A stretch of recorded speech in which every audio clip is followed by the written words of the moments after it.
Pegue, por favor, a palavra de Deus, pegue o Evangelho e abra comigo na primeira carta de Paulo aos Coríntios, capítulo 15. Eu vou ler os versículos 3 e 4. Primeira carta do apóstolo Paulo aos Coríntios, capítulo 15, versículos 3 e 4. Assim que você localizar, observa se tem alguém perto de você sem a palavra de Deus. E caso tenha, você mostra para a pessoa o local da leitura e divide a leitura da palavra. Diz assim a palavra de Deus: porque primeiramente vos entreguei o que também recebi, que Cristo morreu por nossos pecados, segundo as Escrituras, e que foi sepultado, e que ressuscitou ao terceiro dia, segundo as Escrituras. Vou reler. Porque primeiramente vos entreguei o que também recebi, que Cristo morreu por nossos pecados, segundo as Escrituras, e que foi sepultado, e que ressuscitou ao terceiro dia, segundo as Escrituras. Eu vou ler agora pela terceira vez, e eu quero que cada pessoa que está comigo na sede da Paz e Vida em João Pessoa, na Paraíba, repita em seguida, em bom tom e alta voz. Porque primeiramente, eu acho que pode ficar melhor, vamos tentar melhorar?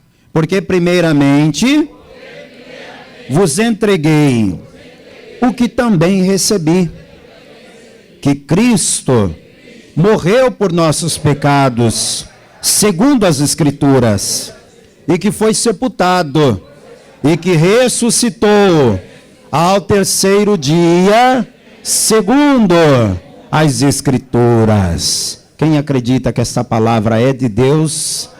E quem acredita que Deus vai falar conosco através desta palavra? Então deixa a Bíblia aberta no teu assento, desocupe as mãos e vamos dar para a palavra do Deus vivo a melhor, a mais linda, a mais sincera, a mais verdadeira salva de palmas. E enquanto você aplaude, dê glórias àquele que está vivo. Abra a tua boca e diga glória a Deus. Isso, vai aplaudindo e glorificando. Glorifica, Senhor Deus e Pai Todo-Poderoso.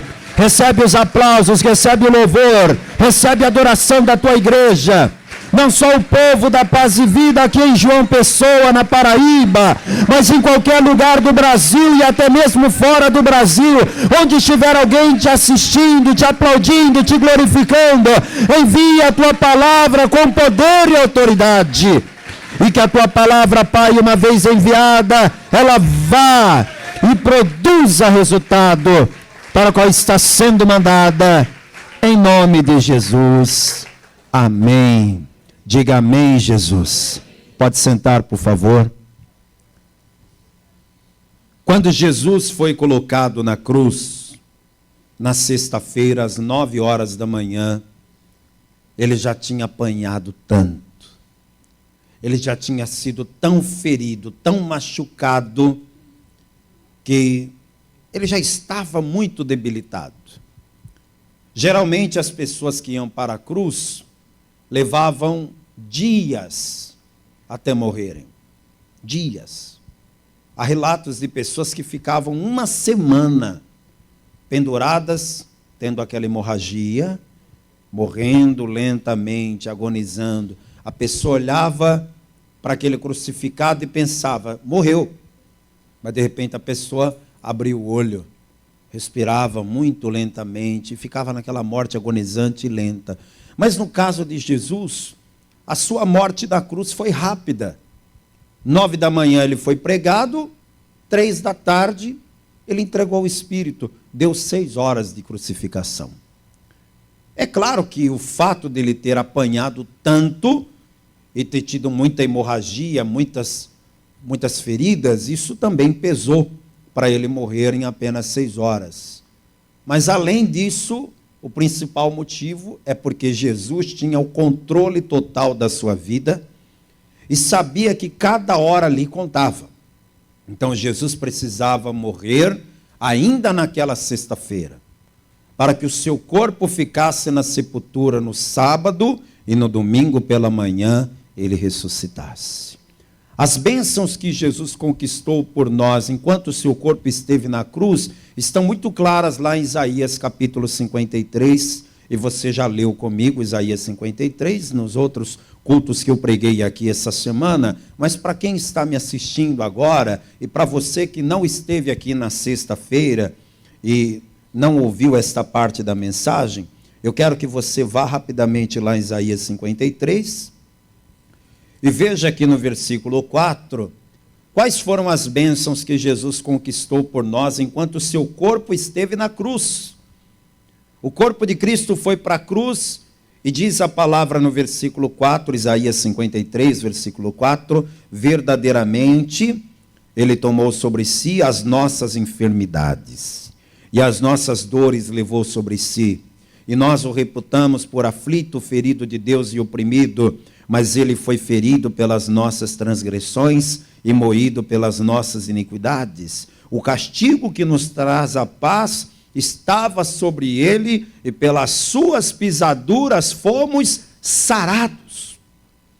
Quer dizer que a morte de Jesus na cruz trouxe para nós as seguintes bênçãos. Primeira, a bênção da cura de todas as enfermidades, porque ele levou sobre si todas as nossas dores, todas as nossas enfermidades. Quer dizer que ele sofreu aquelas dores todas para que a gente não tenha que sentir dor. Talvez você que está aqui hoje luta com dores no corpo, sofre com dores no corpo, tem várias enfermidades, mas eu quero que você fique sabendo que pelo poder do sacrifício de Jesus, você fica livre de toda dor e de toda doença, de toda enfermidade.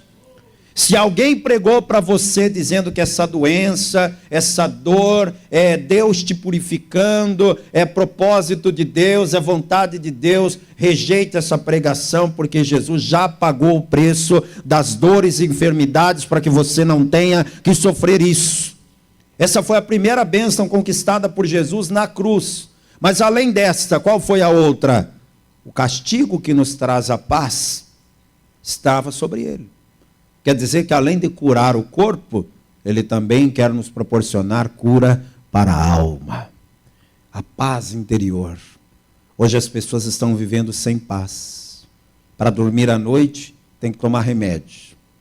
Para ter ânimo para produzir durante o dia, toma remédio.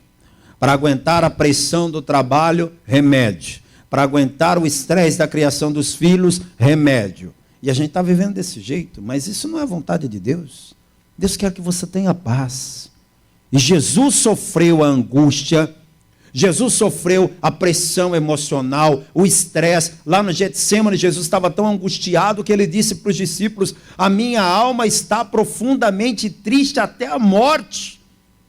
Aquilo ali foi o ápice do estresse emocional, do desgaste emocional. E Jesus sofreu isso para quê? Para que você tenha a paz. Deus não quer mais você vivendo com ansiedade. Ouça essa palavra, você que vive com crises de ansiedade, síndrome do pânico, depressão, insônia, angústia. Jesus morreu na cruz para te libertar de tudo isso. O castigo que nos traz a paz estava sobre ele. Sabe qual foi outra bênção conquistada por Jesus na cruz? O perdão dos nossos pecados. Porque está escrito que além de levar sobre si nossas dores e enfermidades, diz que ele foi ferido pelas nossas transgressões e moído pelas nossas iniquidades. Aquele sofrimento todo era um preço que ele estava pagando, o preço do meu pecado e do teu pecado. Então, através da cruz de Jesus, nós somos perdoados. E a quarta bênção gerada pelo sacrifício da cruz é a salvação. Eu sou salvo não por aquilo que eu fiz, você é salvo não por aquilo que você fez, mas todos somos salvos por aquilo que Jesus fez. Então vamos dar uma salva de palmas para Jesus pela sua obra redentora na cruz. Aí Jesus foi tirado da cruz. Às 3 horas da tarde, foi uma correria muito grande, porque era sexta-feira, E o dia depois da sexta-feira é o sábado. E o sábado para os judeus é dia de descanso, não pode executar nenhum tipo de trabalho nos sábados. Então eles não podiam fazer o sepultamento no sábado, tinha que correr para fazer ainda na sexta-feira. Se ele entregou o espírito às 3 horas da tarde, foi confirmada a sua morte às 3 da tarde, até o sol se pôr, acaba o dia. Eram só 3 horas. Então foi uma correria muito grande para fazer o sepultamento de Jesus, e o problema é, não tinha sepulcro. Jesus não tinha sepulcro. Quando ele estava entre os discípulos, ele dizia: as aves do céu têm os seus ninhos, as raposas têm seus covis, o filho do homem não tem onde reclinar a cabeça. Jesus não tinha um sepulcro. Foi aí que José de Arimateia, um senador muito rico, lá da região, decidiu dar como oferta para Jesus a própria sepultura que ele mandara preparar para o dia da sua morte. E ele falou: eu preparei para mim, mandei escavar na rocha, porque quando eu morrer, eu quero ser lembrado como um grande senador desta cidade, mas eu quero dar a minha sepultura como oferta para Jesus. E aí a sepultura onde Jesus foi colocado, chamado até hoje de Jardim da Tumba, ou Jardim do Túmulo, aquilo ali foi feito para José de Arimateia, senador daquela região. Mas ele deu a Jesus, e Jesus foi colocado ali. Só que enquanto o corpo de Jesus fica no sepulcro, a sua alma não estava lá. Porque toda pessoa que morre, o que é colocado na sepultura é apenas o corpo. A alma não. O espírito não. E o que aconteceu enquanto o corpo de Jesus descansava na sepultura? A sua alma vai descer até as profundezas do inferno, para tomar das mãos do diabo as chaves da morte e do inferno. E você pode conferir isso na tua própria Bíblia. Eu sei que parece estranho, porque você está ouvindo o pastor dizendo que Jesus, o Santo de Deus, desceu até as profundezas do inferno. Soa estranho, eu reconheço. Mas você precisa lembrar que Jesus estava levando consigo todos os meus pecados e todos os teus pecados. Então ele usou os nossos pecados como passaporte para descer até as profundezas do inferno. E está escrito aqui em Apocalipse 1:17. E eu, quando o vi, caí a seus pés como morto. E ele pôs sobre mim a sua destra, dizendo-me: não temas, eu sou o primeiro e o último, e o que vive. Fui morto, mas eis aqui estou vivo para todo sempre. Amém. E tenho as chaves da morte e do inferno. Você sabe o que significa isso? Jesus ter nas mãos as chaves da morte e do inferno significa que Jesus tomou do diabo o poder que ele tinha, o império da morte que ele tinha, ele não tem mais. O diabo agora já não pode mais levar para o inferno quem ele quiser. O diabo já não pode mais causar a morte de quem ele quiser, porque esse poder lhe foi tomado. Quem tem o poder da vida e da morte agora é Jesus. O diabo já não pode mais arrastar quem ele quiser para o inferno. Infelizmente, muitas pessoas vão para o inferno um dia, mas não porque o diabo está as arrastando, e sim porque elas escolheram o caminho das trevas ao invés do caminho da luz. Jesus tomou do diabo essas chaves. Então esta vitória contra a morte, contra o império da morte, foi uma vitória que Jesus conquistou por nós, enquanto o seu corpo descansava na sepultura. E o que aconteceu naquele domingo pela manhã? Aquele que estava morto, aquele que foi colocado sem nenhuma gota de sangue naquela sepultura, com seu corpo completamente dilacerado, naquele domingo pela manhã, a pedra do sepulcro se moveu e Jesus saiu vivo, ressuscitado, e está vivo para todo sempre. O sepulcro está vazio, ele está vivo. Aleluia! Quantos aqui acreditam na ressurreição de Jesus? Eu quero que você acredite. Em primeiro lugar, porque a palavra de Deus diz. E esse livro é verdadeiro. Este livro não contém fábulas, lendas, mentiras. O que está aqui é verdade. Segundo, porque há provas. há imensas provas de que, de fato, Jesus ressuscitou. A primeira prova é uma prova física, que qualquer pessoa pode ver com os próprios olhos. Você pode pegar um avião, viajar até Israel, ir até Jerusalém e chegar lá no Jardim do Túmulo. E é um lugar aberto para visitação, ainda é um jardim, muito bonito, por sinal, muito bem guardado, muito bem cuidado. E quando você chegar lá, você vai ver o túmulo vazio de Jesus. O túmulo que José de Arimateia cedeu para Jesus e que foi usado só por uma tarde de sexta-feira e pelo sábado, porque no domingo pela manhã Jesus saiu de lá. E foi colocada uma plaquinha com aquilo que foi dito: ele não está aqui porque já ressuscitou. Qualquer pessoa pode ir até o jardim do túmulo e ver com os próprios olhos: o túmulo está vazio. Você quer prova melhor do que essa? O túmulo está vazio. Mas além desta prova, existem textos na palavra que confirmam que Jesus ressuscitou, e ressuscitado ele foi visto por várias testemunhas. Então eu quero te mostrar dentro da palavra, não todas as aparições, mas algumas das aparições de Cristo depois de ressuscitado. Me acompanhe, por favor, no Evangelho segundo João, capítulo 20, do versículo 11 até o 18. Jesus vai aparecer para Maria Madalena, aquela mulher que outrora havia sido possessa de demônios, aquela mulher que um dia foi muito perturbada, tinha 7 demônios perturbando aquela mulher, mas Jesus a libertou e ela se tornou uma discípula do Senhor, caminhava com Jesus e andava entre os outros discípulos, e foi para ela que Jesus fez a sua primeira aparição depois de ressuscitado. João 20, versículo 11 em diante. E Maria estava chorando fora, junto ao sepulcro. Estando ela, pois, chorando, abaixou-se para o sepulcro e viu 2 anjos vestidos de branco, assentados onde jazera o corpo de Jesus, um à cabeceira e outro aos pés. E disseram-lhe eles: mulher, por que choras? Ela lhes disse: porque levaram o meu Senhor e não sei onde o puseram. E tendo dito isso, voltou-se para trás e viu Jesus em pé. Mas não sabia que era Jesus. Disse-lhe Jesus: mulher, por que choras? Quem buscas?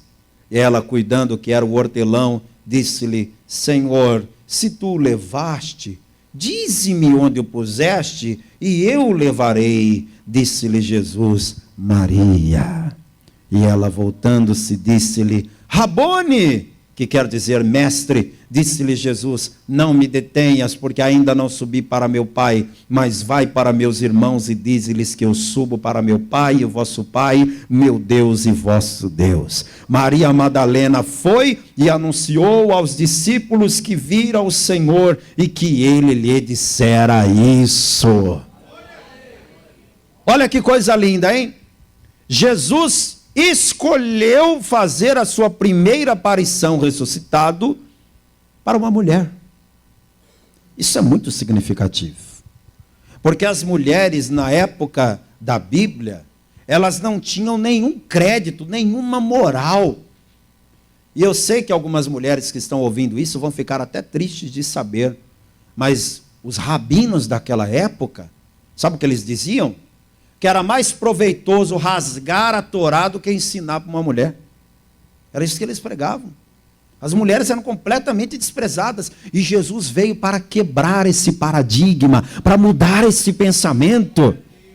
Jesus deu muito crédito para as mulheres, muito respeito às mulheres, muito valor às mulheres. E nós temos que imitar o Mestre Jesus. E temos que dar esse mesmo respeito para as mulheres. E quando Jesus decide aparecer primeiro para alguém, quem é a pessoa para quem ele aparece? Para uma mulher. E não qualquer mulher.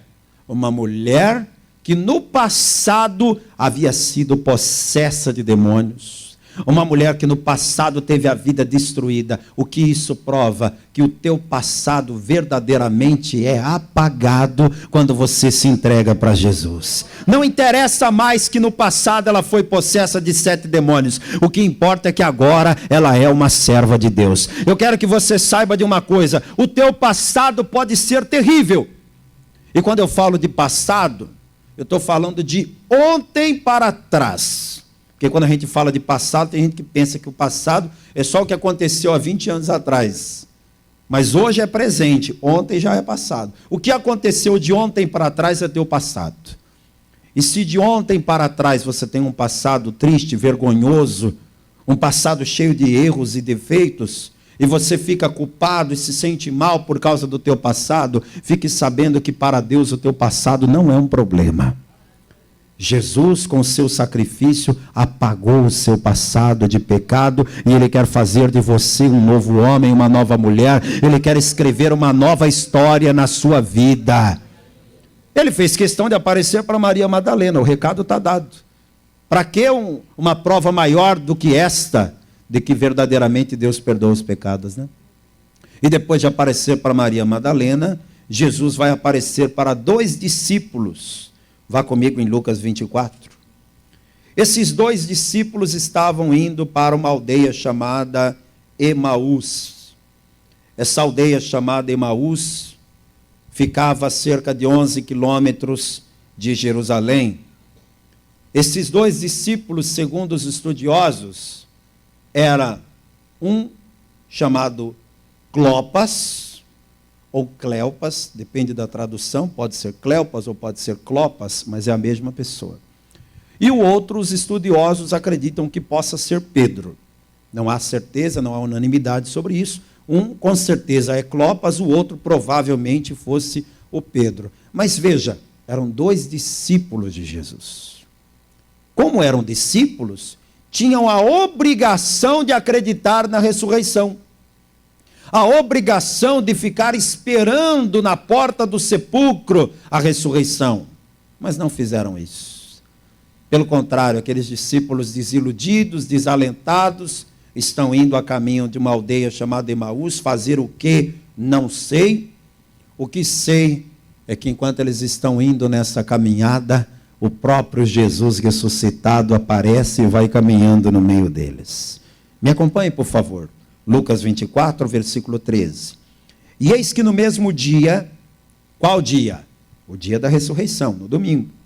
Eis que no mesmo dia iam 2 deles para uma aldeia que distava de Jerusalém 60 estádios, cujo nome era Emaús. Grife esse nome, estádios. Porque para nós aqui, estádio é o quê? É um lugar muito grande onde se pratica esportes, né? Estádio de futebol, estádios de outras coisas. Mas estádio, na Bíblia, é uma medida de distância, que equivale a 180 metros. Então, 60 vezes 180 vai dar aproximadamente 11 quilômetros de distância. E iam falando entre si de tudo aquilo que havia sucedido. E aconteceu que, indo eles falando entre si, fazendo perguntas um ao outro, o mesmo Jesus se aproximou e ia com eles. O mesmo. Não outro, o mesmo. Você sabe que o nome Jesus é uma tradução para a língua portuguesa. Na língua deles, a palavra, o nome é Yeshua. Yeshua era um nome comum. Não era só Jesus que tinha esse nome. Tinha muita gente com esse nome, Yeshua. Acontece que o Evangelho deixa bem claro que o mesmo Jesus se aproximou e ia com eles. Não era outro, era o mesmo. Você acredita que o mesmo Jesus que andou lá naquela cidade, ele anda aqui no nosso meio, o mesmo Jesus? O interessante é que esse mesmo Jesus se aproxima e anda com eles, e diz o versículo 6, mas os olhos deles estavam como que fechados para que o não conhecessem. E acredite se quiser, eles vão andar 11 quilômetros com Jesus e não vão reconhecê-lo. 11 quilômetros. Qual foi a última vez que você andou 11 quilômetros? Pastor, não estou lembrado não. Andando? É ruim, hein? Eu não vou daqui na padaria a pé, vou de carro, vou de moto, deveria andar, viu? É bom você começar a caminhar. Mas espera aí, 11 quilômetros caminhando é tempo para você bater um papo com a pessoa e conhecer bastante sobre ela, sim ou não? Como é que eles caminharam 11 quilômetros com Jesus e não reconheceram? Estavam cegos espiritualmente. Isso continua acontecendo hoje em dia, sabia? Tem muita gente que está caminhando na estrada da vida e não está se dando conta, mas Jesus está caminhando juntinho de você. Você não está vendo, você não está percebendo, mas nesta caminhada da vida você não está sozinho. Jesus está caminhando do teu lado. Curioso que eles vão contar para Jesus a história de Jesus, sem saber que estão falando com o próprio Jesus. Aquele homem se aproxima e vai caminhando com eles. Oi, tudo bem? Vocês estão indo para lá também? É, também estou indo. Então vamos indo, né? Vamos conversando. Isso é Jesus. E eles não se tocam que é ele. Aí eles começam a dizer assim: está sabendo do que aconteceu esse final de semana aqui em Jerusalém? Das últimas notícias? Quais? O que foi que aconteceu? Me conte. Ah, Jesus o Nazareno, que foi um profeta poderoso em obras, e que ele morreu. Ai, foi, é? Me conta mais, o que aconteceu? E eles foram contando, e Jesus ouvindo eles contando, né? E ouvindo, como quem diz assim, nem conheço esse aí de quem vocês estão falando. E eles vão contando a história e falando, e falando, e falando, e andando, e falando, e olhando para Jesus, e não percebiam que era ele. Mas o Evangelho diz que era o mesmo Jesus. Isso me deixa realmente indignado. Porque esse discípulo chamado Clopas, você sabe quem era Clopas? Era irmão de Maria, mãe de Jesus. Logo, ele era o que de Jesus, gente? Irmão da minha mãe é o que, meu? Tio. Ele era tio de Jesus, ele viu Jesus crescendo. Ele viu Jesus adolescente, ele viu Jesus um homem feito e se tornou discípulo de Jesus. Como que o tio não reconhece o próprio sobrinho? É muita cegueira, né? E se esse outro discípulo realmente for o Pedro, como que o Pedro não reconheceu Jesus? Jesus morou na casa dele. Isso é a cegueira espiritual. Às vezes a gente não consegue enxergar o óbvio, não consegue enxergar o evidente. É evidente que esse que anda com você é Jesus Cristo. É evidente que Deus está do teu lado. É óbvio isso. Mas talvez você não está vendo. E sabe quando que eles foram reconhecer Jesus? Quando acabou a jornada, eles chegaram em Emaús e Jesus disse assim: eu vou indo para mais longe. Tchau, viu? Foi um prazer fazer essa jornada com vocês. Aí eles olham para aquele homem que eles não sabem quem é, mas conversaram com ele o caminho todo e dizem: não vai embora. Fica conosco, já está ficando tarde, é perigoso prosseguir sozinho à noite. Entra aqui, coma conosco, amanhã de manhã você segue viagem. E aí Jesus entra com eles. E eles põem a mesa, e quando eles chamam Jesus para se assentar à mesa, aí Jesus vai lá, pega o pão e levanta aos céus e diz: Pai, graças eu te dou. Quando Jesus fez isso, aí os olhos espirituais deles se abriram, e aí eles viram: então é ele, mestre! Foi na hora da ceia, minha gente, que os olhos deles se abriram. Deixa eu lhe dizer uma coisa: hoje você vai participar da ceia do Senhor. E quando esse pão for partido, teus olhos espirituais se abrirão e você vai começar a ver as coisas diante dos teus olhos com mais clareza. Você vai começar a ter as visões espirituais e você vai entender o poder do sacrifício de Jesus. Foi nesse momento que Jesus desapareceu. Eles não puderam mais vê-lo, mas está tudo aqui em Lucas 24. Depois em casa você lê. E aí Jesus vai agora aparecer em outro lugar. Eu quero que você vá em Lucas 24, no versículo 36. E falando ele dessas coisas, o mesmo Jesus se apresentou no meio deles e disse-lhes: paz seja convosco. Lindo isso, né? Jesus aparece no meio dos discípulos E o que ele fala para eles? O que ele fala para eles? Paz seja convosco. Analise o seguinte: suponha que você tenha um amigo do peito, um amigão daquele que diz para você assim: conta comigo para o que der e vier, viu? Estou contigo até debaixo d'água. Olha, se você precisar, pode me ligar qualquer dia, qualquer hora, que eu vou te ajudar, eu vou te socorrer, porque você, é meu amigão. Talvez você tenha um amigo assim, ou mais de um amigo.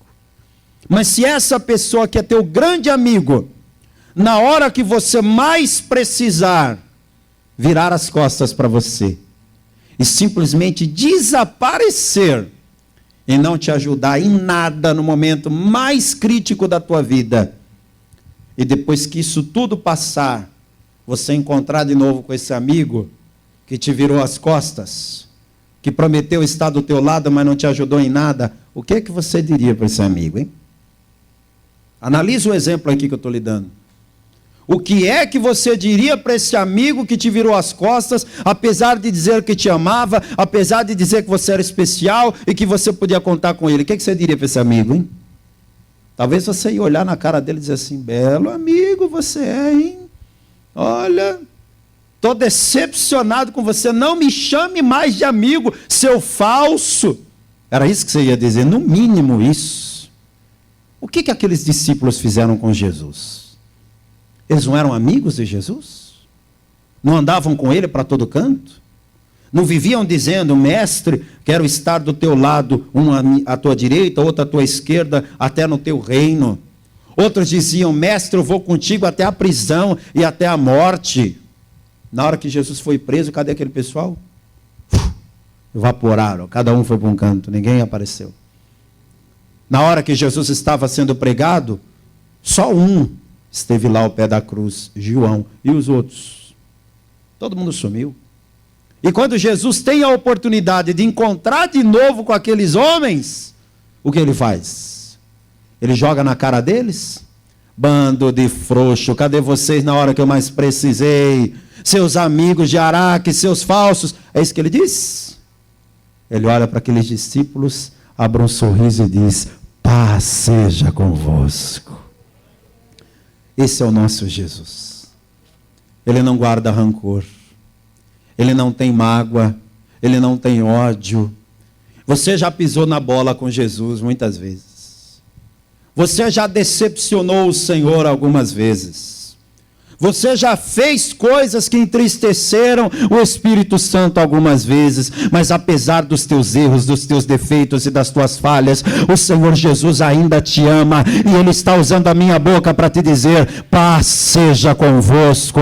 Acalma teu coração, recebe essa paz no teu coração. Apesar das tuas falhas e dos teus erros, eu ainda te amo, eu ainda tenho um plano na tua vida, eu ainda tenho um propósito na tua vida. E aí Jesus fala com aqueles discípulos de forma amigável. Versículo 37. E eles, espantados e atemorizados, pensavam que vinham algum espírito. E ele lhes disse: por que estáis perturbados? E por que sobem tais pensamentos ao vosso coração? Vede as minhas mãos e os meus pés, que sou eu mesmo? Tocai-me e vede, pois um espírito não tem carne nem ossos, como vedes que eu tenho. E dizendo isso, mostrou-lhe as mãos e os pés. Quer dizer que Jesus, quando ressuscitou, carregava no seu corpo glorificado as cicatrizes da cruz. Um dia você vai se encontrar com Jesus e você vai tocar e vai sentir as cicatrizes que ele ainda tem. Aqueles discípulos puderam tocar, todos tocaram, e todos puderam confirmar: é ele mesmo. Só que ainda tinha alguns olhando, tocando. Sabe aquela frase que o pessoal põe muito na internet: eu só acredito vendo. Aí eu vendo e não acreditando? Pois é, os discípulos estavam vendo e não acreditando. Jesus falou: toca aqui, confere se sou eu mesmo. E eles tocavam, mas diziam: não pode ser, ele morreu, ele derramou todo o sangue, como é que pode ser ele aqui? Isso aqui deve ser um espírito. Nós estamos muito agitados, a gente está vendo coisas, isso é um espírito. E como Jesus conhece o coração, Ele disse para os discípulos: vocês estão achando que eu sou algum espírito, né? Mas se eu for provar para vocês que eu não sou espírito, que eu estou aqui de verdade, que eu ressuscitei mesmo, tendes aí alguma coisa de comer? Olha aqui, ó, versículo 41. Não crendo eles ainda por causa da alegria, estando maravilhados, disse-lhes: tendes aqui alguma coisa que comer? Então eles apresentaram-lhe parte de um peixe assado e um favo de mel, o que ele tomou e comeu diante deles. Por que Jesus comeu? Para dar uma prova de que ele estava vivo. Eles botaram para quebrar, né? Deram logo peixe, né? Peixe é difícil de comer, né? Cheio de espinhos. Não deram um filé para ele, deram um peixe mesmo, do jeito que se pesca. Pescaram, assaram e deram. E ele tirou os espinhos ali, comeu. E ainda com mel. É peixe com mel? Será que combina, gente, hein? Que gororoba que deram para Jesus comer, hein? Pegaram pesado mesmo, né? Mas Jesus, para dar uma prova de que era vivo e que estava ressuscitado, falou: me dê isso aqui que eu vou comer. E ele pegou o peixe ali, ó, comeu, e todo mundo olhando para ver se ele ia mastigar mesmo, para ver se ele ia engolir. Ficaram olhando aqui para ver o movimento. Ele está vivo mesmo, ele ressuscitou mesmo. Minha gente, tem provas e mais provas de que Jesus está vivo. Não duvide, creia.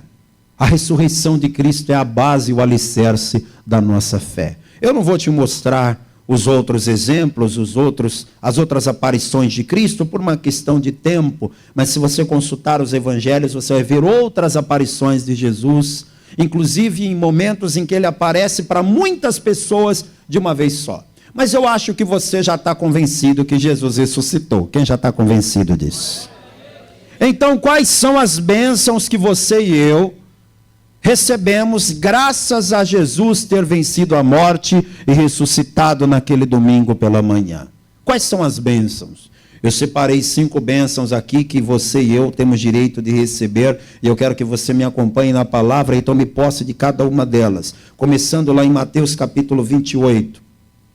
A primeira bênção que Jesus conquistou ao ressuscitar é que agora que ele ressuscitou, agora que ele venceu a morte e o inferno, ele tem todo o poder. E uma vez com todo o poder, ele pode fazer qualquer coisa. Qualquer coisa por mim, qualquer coisa por você. Mateus 28, 18.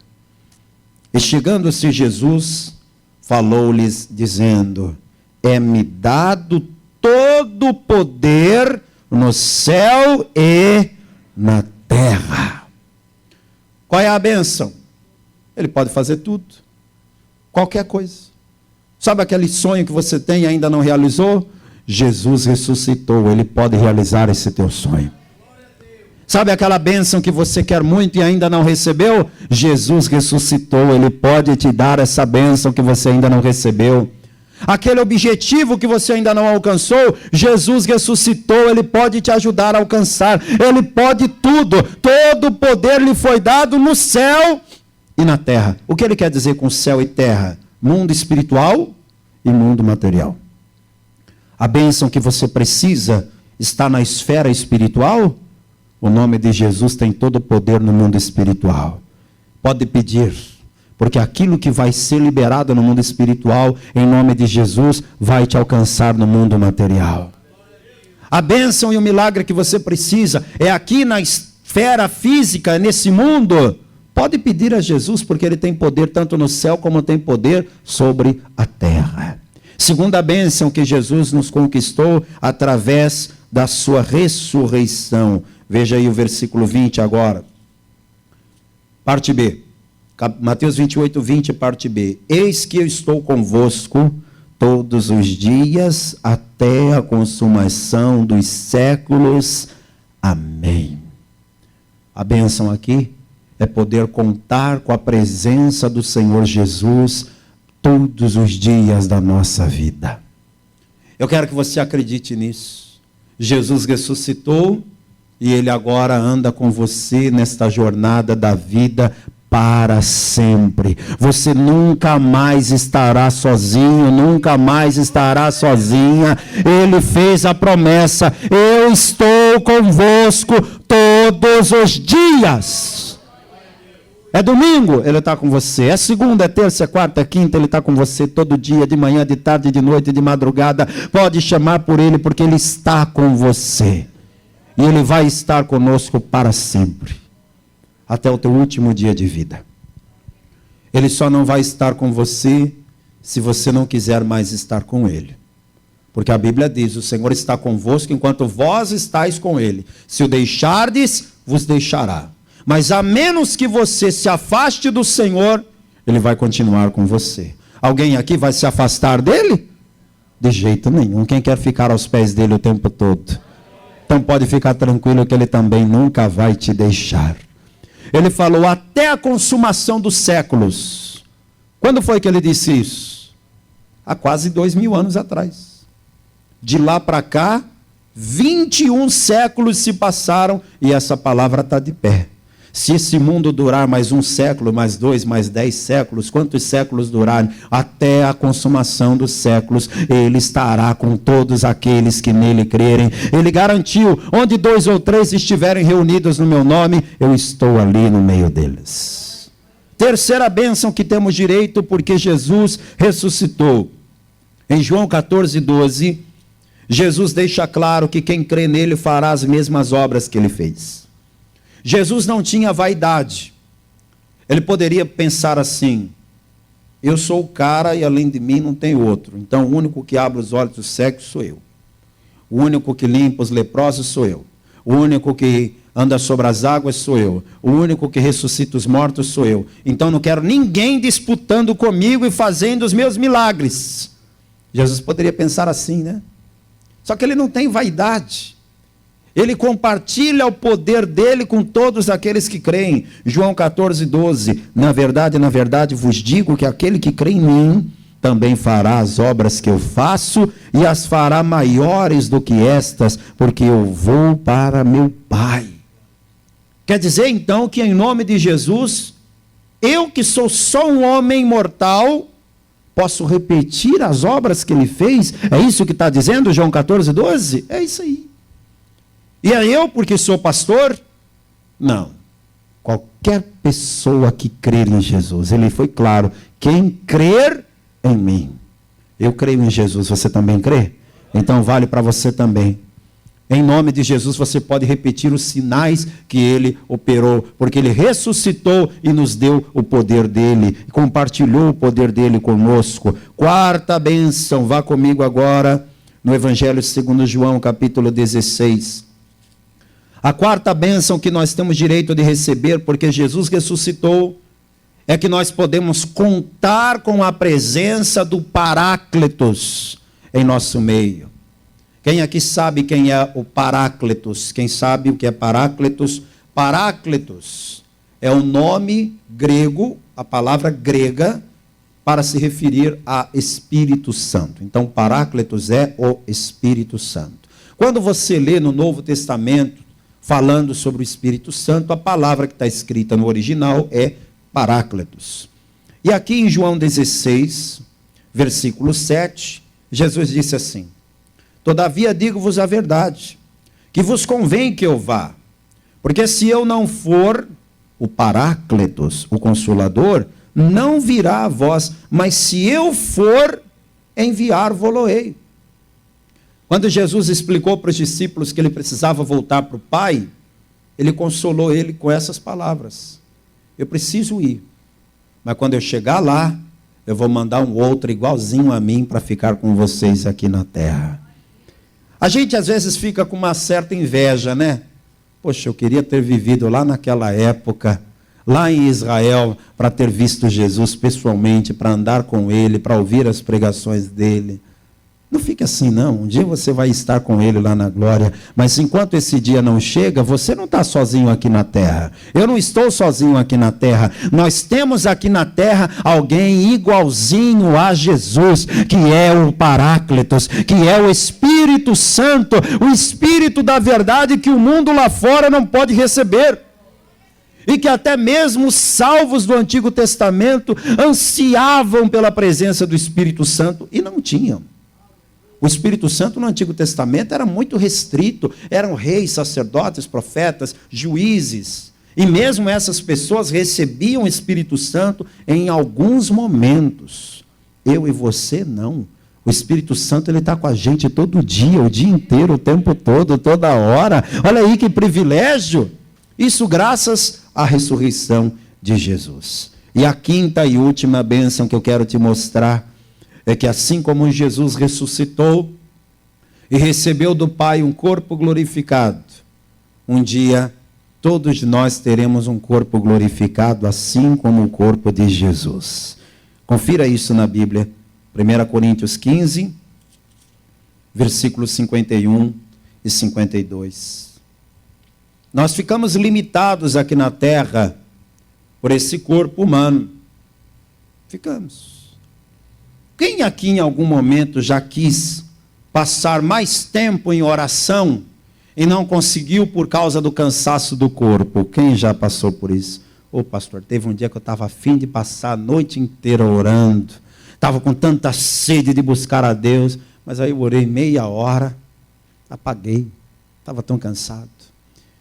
Tem dia, pastor, que eu quero estar aqui na igreja 2, 3, 4 horas, mas aí eu fico 40 minutos aqui de pé, cantando e louvando, as minhas pernas já doem. Tem dias, pastor, que eu quero ficar horas e horas em jejum, mas aí eu tenho problemas de saúde, eu não posso nem jejuar, eu não posso fazer mais coisas para Deus, porque eu tenho um corpo limitado. Mas um dia, esse meu corpo limitado, esse teu corpo limitado será transformado em um corpo glorificado. Aí não vai mais ter as pernas doendo, aí não vai mais ter a garganta rouca, aí não vai mais ter nada te impedindo de estar para toda a eternidade na presença do Senhor. 1 Coríntios 15, 51. Eis aqui vos digo um mistério, na verdade nem todos dormiremos, mas todos seremos transformados num momento, num abrir e fechar de olhos ante a última trombeta, porque a trombeta soará e os mortos ressuscitarão incorruptíveis e nós seremos transformados. Oh, aleluia! Vamos aplaudir o Senhor. Eu vou receber um corpo glorificado igual ao corpo de Jesus. De pé toda a igreja, por favor. Você precisa crer na ressurreição de Cristo, porque graças à ressurreição de Cristo, você tem direito a todas essas bênçãos e muito mais. Feche os teus olhos agora, por favor. Eu quero falar com você que está aqui nesta noite de domingo e ainda não entregou a sua vida para Jesus. Você precisa fazer isso, e precisa ser hoje, precisa ser agora.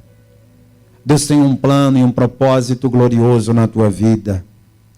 Ele quer te salvar. Tudo que Jesus sofreu na cruz, tudo que ele passou, foi pensando em você. Foi pensando em cada um de nós. Se há aqui no nosso meio alguém que ainda não entregou a vida para Jesus, a oportunidade está sendo dada a você agora. Você quer? Quer entregar a vida para Jesus? Quer recebê-lo como único Senhor? Como único Salvador? Pastor, eu quero. Então levante a sua mão agora bem alto junto com a minha. Quem quer entregar a vida para Jesus?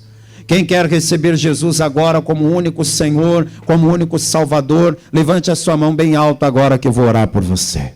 Tem alguém? Alguém que quer? Pastor, eu já entreguei minha vida para Jesus, mas caí. Tropecei na caminhada.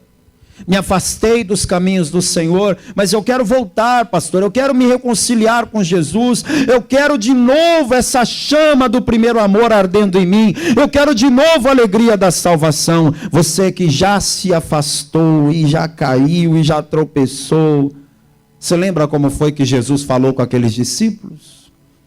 Paz seja convosco. Ele não atirou pedra naqueles discípulos.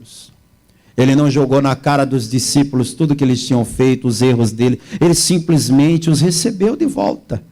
E é isso que o Pai quer fazer com você.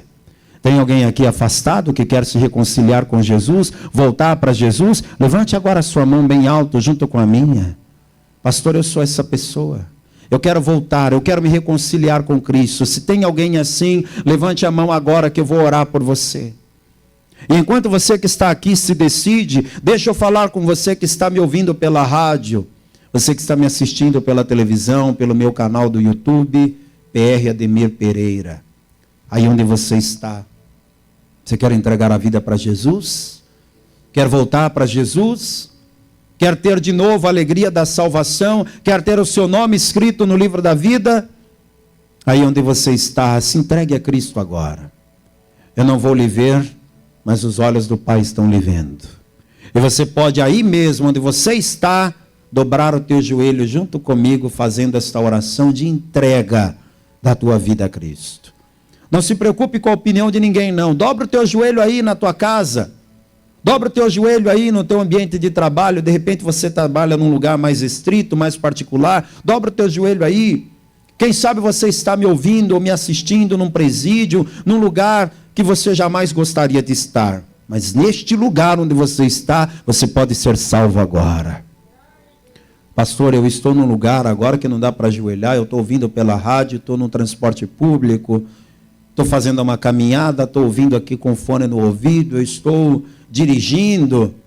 Eu não sei, talvez não dá para você ajoelhar, mas pelo menos pôr a mão sobre o coração, você pode? Repetir essa oração, você pode? Eu vou dobrar os meus joelhos aqui no altar da sede da Paz e Vida em João Pessoa, na Paraíba. E eu quero orar por você. Aí onde você está, coloque a mão assim na altura do teu coração. Feche os teus olhos. Eu quero que você repita cada palavra que eu disser, entregando a sua vida para Jesus ou voltando para Jesus. E eu quero que vocês que estão aqui na sede estadual da Paz e Vida em João Pessoa, estendam a mão na direção do altar. E orem pelas pessoas que Jesus está salvando agora à distância. E você que está em casa à distância, ore comigo. Diga: meu Deus e meu Pai, neste momento, eu entrego a minha vida ao Senhor Jesus. E eu te recebo como meu único, suficiente, exclusivo e eterno Salvador. E eu te peço, meu Pai, perdoa meus erros, perdoa as minhas falhas, apaga as minhas iniquidades, escreve meu nome no livro da vida, me dá forças para caminhar na tua presença até o fim, em nome de Jesus. Deixa eu orar por você agora. Meu Deus e Pai Todo-Poderoso, há pessoas agora em qualquer lugar do Brasil e fora dele também, entregando a vida ao Senhor, se rendendo aos teus pés, filhos pródigos e filhas pródigas voltando para os teus braços. Meu Deus, perdoa os pecados desta pessoa, apaga as iniquidades, os erros, as falhas, e começa uma nova história na vida desta pessoa, em nome de Jesus, que assim seja feito. Amém. E graças a Deus. Glória a Deus. Vamos aplaudir a Jesus bem forte.